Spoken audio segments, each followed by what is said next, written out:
उफ, what A finale. Yes, what A finale it was. WPL season 3 का जो finale हमको देखने को मिला है, मतलब जिसमें हमें एक्शन देखने को मिला है, जिसमें हमें क्लाइमेक्स देखने को मिलता है, जिसमें हमको बेहतरीन सस्पेंस थ्रिलिंग एलिमेंट देखने को मिलता है। मतलब इस हिसाब से एक नेल बाइट फिनिश देखने को मिला है। मतलब इस हिसाब से अगर एक आदमी नाखून चबाने स्टार्ट करेगा तो उसका नाखून कतई नहीं बचेगा। इस हिसाब से का मैच बीता है।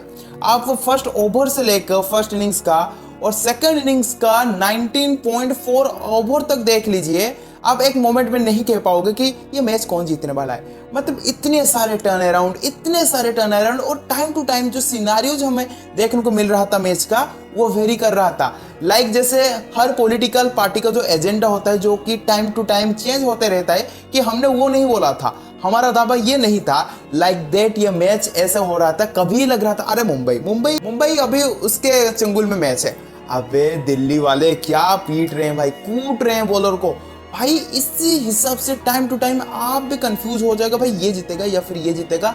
I think this is the victory of WPL. और आगे आने वाले टाइम में WPL gonna be the highest grossing women premiere league in all over world, जो कि आगे जाकर वुमेन बिग बॉस लीग और जो 100 है वुमेन का जो 100 लीग होता है, उसको बहुत ही पीछे करने वाला है। बिकॉज आप तीसरे सीजन में आप उसका देखिए, आप उसका पॉपुलैरिटी को देखिए, आप उसके प्लेयरों का दिग्गज प्लेयर को देखिए, उनके परफॉर्मेंस को देखिए, जो कि ये आसानी से कह सकता है कि ये आगे जाकर क्या कुछ होने वाला है। अगर हम मैच की बात करें भाई, what A start from Delhi.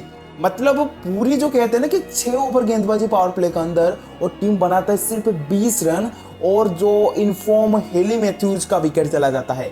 उनके साथ जो हमारे भाटिया होते हैं, यास्तिका भाटिया, वो भी सस्ते में निपट जाते हैं। और वो करने वाले the one and only मारिजन cup 4 over 11 run 2 wicket, और बैट के साथ भी 28 गेंद में 40 रन। मतलब जो एक कहते हैं ना कि पूरी तरीके से दिल्ली के तरफ से एक लगा हुआ था कि मेरे को किसी भी हालत में ये मैच जितवाना है, मैं ये जीत कर जाऊंगा। लेकिन कहते हैं ना कि स्क्रिप्ट में कुछ अलग ही लिखा था, भगवान का राय कुछ अलग था, जिसके वजह से मारिजन काप बहुत कम्पीट करने के बाद भी उन्होंने दिल्ली कैपिटल को ये मैच नहीं जितवा पाए।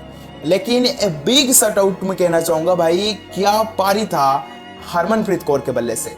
मतलब अगर आप देखोगे ना उनकी इनिंग्स में, मतलब एक ठहराव आपको देखने को मिलेगा, एक मैच्योर इनिंग्स देखने को मिलेगा। जहां पर देखिए 6 ओवर में 24-2 था। उन्होंने पहले सोचे कि अभी हमको एक पार्टनरशिप बिल्डअप करना होगा, जो कि नेटली सिबब्रेंट के साथ उन्होंने एक पार्टनरशिप बिल्डअप किए।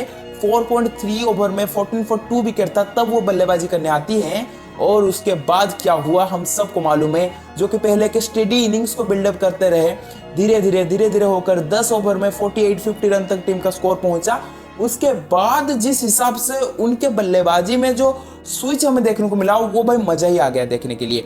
मतलब वो बाउंड्री में डील कर रहे थे, एक तरफ जो कि नेटली सिबब्रेंट, जो कि एक अलग ही फॉर्म में थे, वो रुक कर खेल रहे थे, जो कि उनका बल्लेबाजी का भी एक लेवल अप करता है कि उनका सोच के ऊपर। बिकॉज हरमनप्रीत कौर एक तरफ से बहुत ही ज्यादा पीट रहे थे, एक स्कोरिंग रन्स बनवा रहे थे, तभी नेटली सिबब्रेंट धीरे धीरे के पारी को पनप रहे थे। और उन्होंने 28 गेंद पर 30 रन करके जब उनका विकेट गया, लगा कि भाई अब भाई फंसने वाला है मैच। और उसके बाद कुछ ऐसा ही हुआ, मैच बैक टू बैक करके फंसने लगा।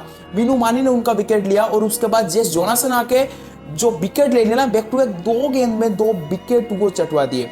तो भाई मजा आ गया मैच जिस हिसाब से जा रहा था। और उसके बाद 44 गेंद में 66 रन का पारी खेल चुके थे हरमनप्रीत कौर, जिसमें 9 चौका 2 छक्का था। और तभी आके एनाबेल सदरलैंड ने उनका विकेट ले लिया, और जिसके वजह से ना 160-170 जो कि नजर आ रहा था, उनके बदौलत वो होते हुए नहीं आया। उसके बाद ऐसा लगा कि 130 से 140 के अंदर ये मतलब सिमट जाएगा ये मुंबई इंडियंस का टीम। लेकिन वहां पर कमिलिनी हो गए, अमनजोत कौर हो गए, और जो गुप्ता है संस्कृति गुप्ता, उनके जो मतलब जो 10, 14, 8 रन ऐसे रन आए हैं ना भाई, वो आगे जाकर बहुत ही कारगर साबित होता है। बिकॉज देखिए 8 रन से ही आगे दिल्ली जीता है। और उसके बाद जो बॉलिंग की बात करूं भाई, जिस हिसाब से सबरम इस्माइल ने शुरुआत की, जिस हिसाब से नेटली सिबब्रेंट ने विकेट लिया मैगलानिंग का, मतलब पूरी तरीके से ना जो कहते हैं ना झंझोर कर रख देना, और एक एक मोमेंट में ऐसे बीत रहा था जहां पर लगा कि 6 ओवर में 2 विकेट गिर चुका है, भाई अब तो खत्म हो चुका है, भाई दिल्ली ये मैच हारेगा। लेकिन तब क्या होता है कि जे जोनासन एक अच्छा खासा पारी खेलते हुए नजर आते हैं, 2 चौके लगा देते हैं हार्ली मैथ्यूज के ओवर पर। उसके बाद एमएलए कह रहते हैं और उसके ओवर में विकेट चला जाता है। देन 3 विकेट गिर जाने के बाद लगता है भाई अब तो मुंबई सॉर्ट आउट है, भाई ये जीत जाएगा। उसके बाद एनएल सदरलैंड आते हैं, साइका इसाक उनको विकेट ले लेते हैं, स्टंप आउट कर देते हैं। तब लगा कि भाई 4 विकेट गिर चुका, भाई अब तो खत्म है, भाई अभी कोई चांस नहीं नजर आ रहा है। तब क्या होता है ना कि जेमिमा रोड्रिगेज जो बेहतरीन पारी खेलते हैं, 30 रन वो बनवा देते हैं, तब लगता है भाई अभी तो दिल्ली की तरफ हो जाएगा मैच। लेकिन तभी उनका विकेट भी गिर जाता है। अमेलिया केर उनका एक बेहतरीन विकेट लेते हैं जहां पर वो मिड विकेट की तरफ शॉट खेलने के लिए चाह करते हैं जेमिमा, लेकिन नीक लगता है, जो एज लगता है, गेंद ऊपर जाता है और बेहतरीन कैच पकड़ते हैं अमेलिया केर। उसके बाद लगा भाई 4-5 विकेट तो चले गए, अब क्या कुछ होगा। सारा ब्राइस आते हैं, उनके साथ मारिजन काप, एक बेहतरीन पारी। और मारिजन काप का जो बल्लेबाजी भाई, 19 गेंद में 38, 22 गेंद में 40, और जब वो खेल रही थी ना तब लग रहा था भाई ये खत्म हो चुका है मैच, अभी एक पल के लिए भी मुंबई नहीं ले पाएगा दिल्ली के हाथ से। लेकिन नहीं, नेट स्टीवरब्रंट आते हैं और विकेट लेते हैं, बैक टू बैक 2 विकेट। एक विकेट तो लेते हैं जो एक बड़ा विकेट था, जो कि था मारिजन काप का, और उसके सेकंड गेंद में शिखा पांडे का विकेट। तो ऐसे ऐसे करके लगा कि भाई अब तो खत्म हो चुका है।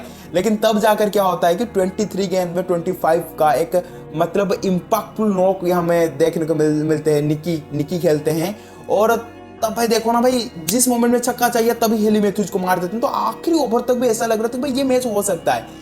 लेकिन उसके बाद क्या हुआ, आखिर में जाकर मैच फंसा नहीं, 8 रन से मुंबई इंडियंस ने ये मैच जीता। और मुंबई इंडियंस 2 दफा फिनाले खेला है, 2 में से 2 बार जीता है। और ये एक ऐसा इनिंग्स था, मतलब एक ऐसा विक्ट्री था जिसको बहुत दिनों तक याद रखा जाएगा, final to remember for a long period of time.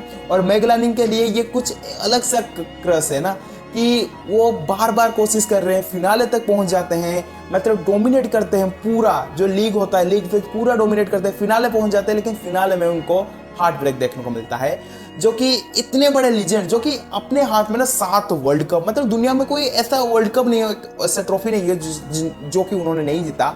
लेकिन देखिए ना, WPL 3 बार पहुंचते, मतलब इतना पास आकर हाथ नहीं लग रहा है ट्रॉफी के ऊपर।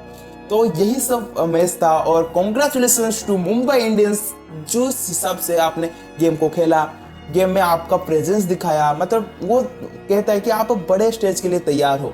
आपका लीग फेज अगर उतना अच्छा नहीं गया दिल्ली की तरह, लेकिन आप दिखा चुके हैं कि why you are the best kind of the team in knockout stage. So thank you for watching this video. अगर वीडियो अच्छा लगे तो लाइक कर दो, चैनल को सब्सक्राइब कर दो। अगर फेसबुक पे ये वीडियो देख रहे हो तो फेसबुक पर पेज को भी लाइक कर दो और फॉलो भी कर दो, और अपना कमेंट भी बताना। So thank you for watching this video.